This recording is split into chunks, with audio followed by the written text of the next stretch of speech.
Andor is currently gracing our screens, and from trailers and posters for the show, we're met with a recognisable rebel, apart from Cassian and Mon Mothma of course, but a rebel whose canon has fleshed out nearly his entire life at this point. That is Saw Gerrera, the extremist rebel of the Partisans. Greetings my young Padawans, and my name is Captain Jack, and welcome to Star Wars Now. As a heads up, this video will have spoilers for episode 5 of the Andor series. You've been warned. Before we jump into the video, use the Force and hit that subscribe and like button to never miss a video from myself and the team here at Star Wars Now. As always, if you're talking about Star Wars, we want to hear about it. Now, Saw Gerrera was previously mentioned by Skeen, suggesting that a guard that falls asleep on the watch would have his head cut off and put on a spike under Saw's command. But it's the latest episode that really might mean we could see Saw very soon in Andor. In episode 5, Dejamira is looking over reports of previous incidents that she thinks may be linking to a growing rebel effort against the Galactic Empire. Now, the incidents she mentions include Hosnian Prime, Kessel, Fondor, targeting consuls from Jakku, Proton warheads from Base K, and the Starpath unit from Steerguard. We can already disregard the Starpath unit from Steerguard, as no Cassian stole that, and that is it, as of yet, has no correlation to Saw Gerrera. But what about the other incidents that she mentions? Well, the only one we know about is Kessel, and whether it's the same incident or not is unknown, but it is linked to the growing rebellion. For those who might not remember, in 10 BBY, Han Solo did a mission to Kessel to steal coaxium for a criminal organisation, Crimson Dawn. And even though this originally was meant to go to Crimson Dawn, it made its way to the swoop riders headed by Enfys Nest. Interestingly, the actors of Enfys Nest, Erin Kellyman, recently appeared on the red carpet event for Andor. Though actors do return to red carpet events just because of their connection, could this mean we might see more of Enfys Nest in Andor? Who knows? The main point is that coaxium did not end at Enfys, because she would then pass it on to the freedom fighter, Saw Gerrera, and even meet his young ward, Jyn Erso. So if it's the same incident being referred to, we already know this has a connection to the rebel Saw Gerrera, and may mean the ISB will eventually track him down. But obviously, we do know his fate at the end of the Star Wars universe, so... Another little connection could be Fondor. Fondor was an Imperial shipyard, and the other connection to Fondor we have in the show is Luthen Rail's starship, a Fondor Hallcraft. We know Luthen has a connection to Saw, and the ship is modded out and powered by something not normally on a Hallcraft. Oh, it also has a Fondor droid mod, which could have been stolen from Fondor. But also, what if the power of the ship is some of the coaxium Han Solo stole from Kessel? It was 5 years ago, so it's less likely, but not 100% unlikely. All of this could point to Saw. We know him and his Partisans have X-Wings, which could be why the stolen targeting systems of Jakku and also stolen Proton warheads from Base K. It could be pointing to seeing Saw very soon in Star Wars Andor.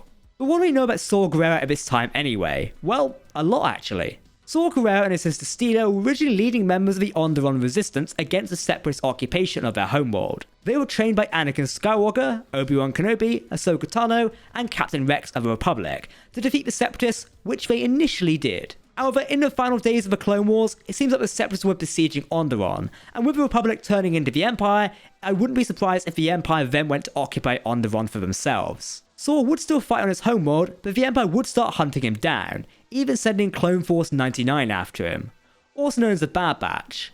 Though after a refusal to kill him, an elite squad headed by the Bad Batch Crosshair would be ordered to track him down, but they failed in finding him. I guess good soldiers don't follow orders.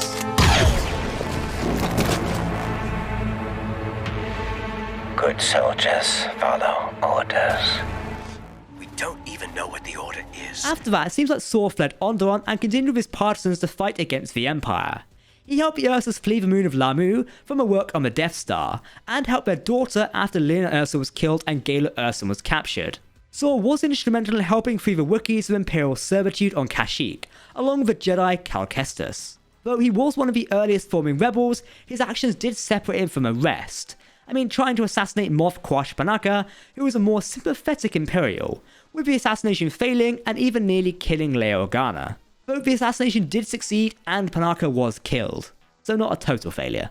Saw would then look for clues on the Geonosian massacre, which unknowingly was because of the construction of the Death Star, and the Imperials not wanting the secret to get out, and then eventually heading to Jeddah, where he would attack Imperial shipments of Kyber crystals from the Kyber Temple on Jeddah. This is roundabout where we meet him in Rogue One, a highly paranoid rebel seeing threats from everywhere and becoming what he's fighting against, literally breathing like Darth Vader, requiring an oxygen mask due to his exposure to Geonosian pesticide.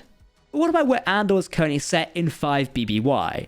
Well, Jyn Erso may still be a ward under Saw, which she could also have left at this point and abandoned by Saw when his people were starting to figure out Jyn was the daughter of an Imperial scientist. He had worked with other rebels like Enfys Nest, and we know he might be working with Luthen Rail. He hasn't officially split from a rebellion, which would only happen in 1 BBY, and he hasn't completely soured his relationship with a larger rebellion, as the assassination of Quash Panaka would be in 3 BBY, so that's yet still to come.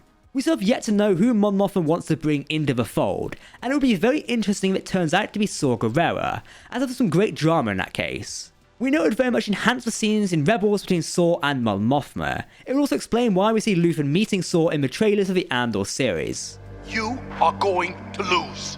I will not be lectured on military strategy by a man who has proven himself a criminal. The Empire considers both of us criminals. At least I act like one. And nothing is stopping Andor and Saw from meeting, and the only thing from Rogue One we know is they're not on good terms, as they need Jyn to open the door for negotiation with him. So either Saw and Andor never met, or they do meet and it doesn't go the best. Personally, I think the latter would be cooler and make more sense. What Andor has done well already is enhance Rogue One in so many ways. And in Rogue One, when Cassian comes to grab Jyn in Saw's hideout, Saw is very defensive and raises his weapon to Cassian. And it could be his paranoia and knowing that the last time he and Cassian met, it wasn't on the best of terms. Either way, so far, I have trust in the creators of Andor, and they deserved from the excellent 5 episodes we've gotten so far. So to add even more to Saw's already pretty storied life, I believe they can do it well. You must go. Come with us! I will run no longer. Come on. But you must save yourself. Come on, go! There's no time! Save the rebellion! Save the dream! Okay, excellent ones, that's it myself. Don't forget to hit that subscribe button to keep up to date with the latest Star Wars news, lore, and more. You can also follow us on social media as well. But what do you think? Will Saw Gerrera turn up sooner than we expect in Andor? Perhaps after the heist on Aldhani? Only time will tell. But make sure to let us know what you think in the video comment section below, because if you're talking Star Wars, then we want to hear about it. That's it for myself today on Star Wars Now. I've been Captain Jack, thanks for watching, and may the Force be with you.